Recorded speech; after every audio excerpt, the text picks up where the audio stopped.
మీరు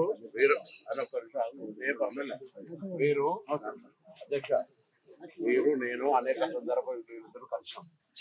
మనం ఎన్నికల మేనిఫెస్టో పెట్టినట్టుగా ప్రభుత్వానికి ఒక రూపాయి ఆర్థిక భారం లేకుండా ఉద్యమకారులను గుర్తించడానికి కమిటీ ఏసీ అప్లికేషన్ కాల్ఫర్ చేయండి. వాళ్ళు ఎఫ్ఐఆర్ లేకపోతే వాళ్ళకి సంబంధించిన ఏదో ఉద్యమానికి సంబంధించిన విధానం పెట్టి స్థలం ఇస్తున్నారు. హైదరాబాద్ని అడుగుతున్నారు, అంత కోకపేట అడుగుతున్నాము. ఎవరే జిల్లా అంటే వాళ్ళ జిల్లాలను నేటివిటీ వచ్చి చేయండి. ఒక రూల్స్ 2 ఏళ్ళు అయిపోయింది. తెలంగాణ ఉద్యమ నాయకుడు రాష్ట్ర మంత్రివర్యులు పొన్నం ప్రభాకర్ గారి ఆహ్వానం మేరకు కౌన్సిల్కి రావడం జరిగింది. ఈ సందర్భంగా పొన్నం గారిని, మహేష్ కుమార్ గౌడ్ గారిని ఉద్యమకాల అంశంలో దాదాపు 2 సంవత్సరాలు అయిపోతుంది కాంగ్రెస్ పార్టీ అధికారంలో వచ్చి. మరి ఇంకా ఉద్యమకారులు ఇలా చాలా నిరుత్సాహపడుతున్నారు. ఇప్పటికైనా ఉద్యమకారుల గురించి ఆలోచించి మీరిచ్చిన మేనిఫెస్టోలో మీరు చేసిన హామీలు నెరవేర్చడం ప్రారంభించాలని కోరడం జరిగింది. ఈ సందర్భంగా పొన్నం గారు కూడా సానుకూలంగా స్పందించడం జరిగింది. మహేష్ కుమార్ గౌడ్ గారు కూడా నేను ముఖ్యమంత్రితో మాట్లాడతానని చెప్పడం జరిగింది. అయితే ఈ సందర్భంగా రేవంత్ రెడ్డి గారికి ఒకటే డిమాండ్ చేస్తున్నాం. దాదాపు 2 సంవత్సరాలు అయిపోయింది, అంటే సగం కాలం అయిపోయింది. మీరు ఇంకా ఉద్యమకారులు ఎలక్షన్ చేసుకుంటా పోతే మరో ఉద్యమం మొదలు కాబోతుంది. మరి ఆ ఉద్యమం రాకుండా ఉండాలంటే కాంగ్రెస్ పార్టీ ఇచ్చిన నెరవేర్చాలి. ఈరోజు ప్రొఫెసర్ కోదండరామ్ గారు కూడా ఉద్యమ నాయకుడిగా ఉన్నారు. ఈరోజు ఉద్యమకారులందరూ కూడా ఆ రోజు కేసీఆర్ గారిని చూసి, కోదండరామ్ గారిని చూసి ఉద్యమం చేయడం జరిగింది. మరి ఇవాళ ఉద్యమకాలు ఇంకా ఎన్ని రోజులు రోడ్ల మీద ఉద్యమాలు చేయాలి?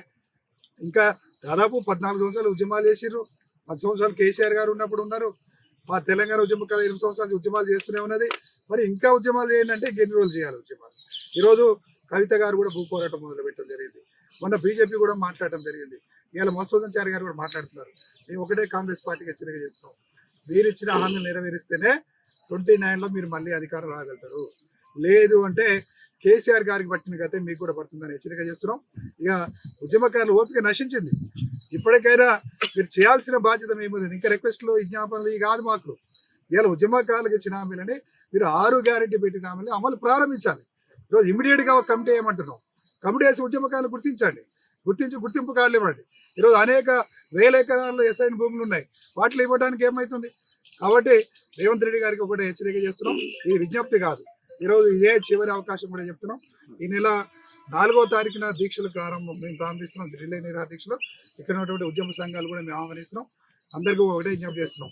ఈరోజు ఏ సంఘం పనిచేసినా వ్యక్తిగతం కోసం కాదు, మనం ప్రతి ఉద్యమకారుడికి న్యాయం జరగడం కోసం, ఎవరైతే నిజమైన ఉద్యమకారులు ఉన్నారో వాళ్ళ కోసం చేస్తున్నాం. కాబట్టి మరి అందరం కూడా ఐక్యంగా ముందుకు సాగాల్సిన అవసరం ఉంది.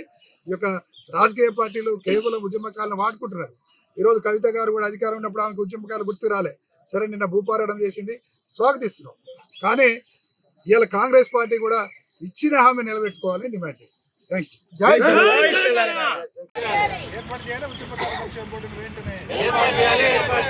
సంఘాల ఐక్యత, తెలంగాణ మరవీళ్లకు కోశా జయశంకర్ సార్కి జై తెలంగాణ.